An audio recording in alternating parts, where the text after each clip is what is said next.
toute l'armure de Dieu, résiste contre les ruses du diable. Revêt toute l'armure de Dieu, toute l'armure de Dieu.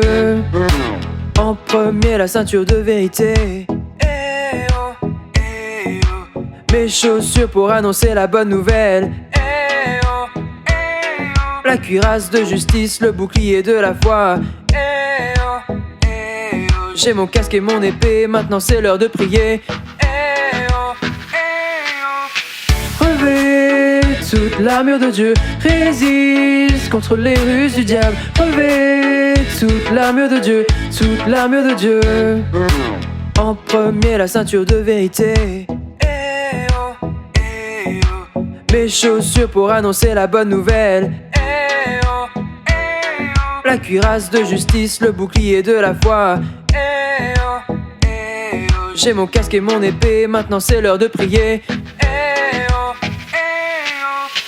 Revêt toute l'armure de Dieu, résiste contre les ruses du diable. Revêt toute l'armure de Dieu, toute l'armure de Dieu.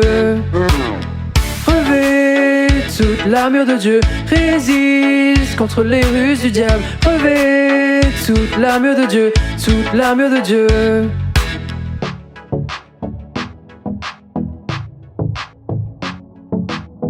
Dans la foi nous tenons ferme, ferme, ferme contre le diable et ses plans, plans, plans. C'est le moment d'être fort, fort, fort. Il a gagné. Revêt toute l'armure de Dieu, résiste contre les ruses du diable. Revêt toute l'armure de Dieu, toute l'armure de Dieu. Revêt toute l'armure de Dieu, résiste contre les ruses du diable. Revêt toute l'armure de Dieu, toute l'armure de Dieu. Bonjour les amis! Bonjour! Wow, Nicolas, j'aime beaucoup ton costume. Mon costume? C'est pas un costume, ça, Gary. C'est mon armure. Je l'ai mis à tous les jours cette semaine, comme tu as dit la semaine passée. Mais non, Nicolas, l'armure de Dieu, c'est pas une armure physique. Hein? Mais non, Nicolas! Mais là, je comprends plus rien. Ok, mais lisons ensemble en Éphésiens, chapitre 6, verset 14 jusqu'au verset 16. Tenez donc ferme. Ayez à vos reins la vérité pour ceinture, revêtez la cuirasse de la justice, mettez pour chaussure à vos pieds le zèle que donne l'évangile de paix, prenez par-dessus tout cela le bouclier de la foi avec lequel vous pourriez éteindre tous les traits enflammés du malin. Alors aujourd'hui, les amis, nous allons parler de la ceinture de la vérité. Mais ça, Gary, comment on fait pour porter la vérité? Mais à quoi sert une ceinture, Nicolas? Mais, faire sûr de ne pas montrer mes sous-vêtements à tout le monde? Oui, ça garde tes pantalons en place. Mais la vérité de Dieu, ça fait la même chose. Ça garde tous les morceaux de l'armure en place. Hein? Ça fait pas de sens. OK. Mais j'ai une petite expérience ici pour mieux expliquer les choses. Alors, dans la Bible, Nicolas, Jésus rencontrait des paraboles. Des parts à quoi? Des paraboles. C'est des petites histoires qui nous enseignent des leçons.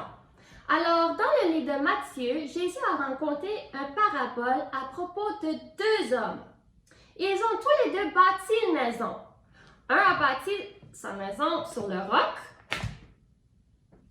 et l'autre homme a bâti sa maison sur le sable. Et dans cette histoire, il y a eu une grosse tempête. Il y a une maison qui a tombé et l'autre maison a resté ferme parce qu'il était bâti sur le roc. Et tu vois, Nicolas, la vérité de Dieu est pareille. Ça nous aide à se tenir ferme. Wow! C'est cool, ça!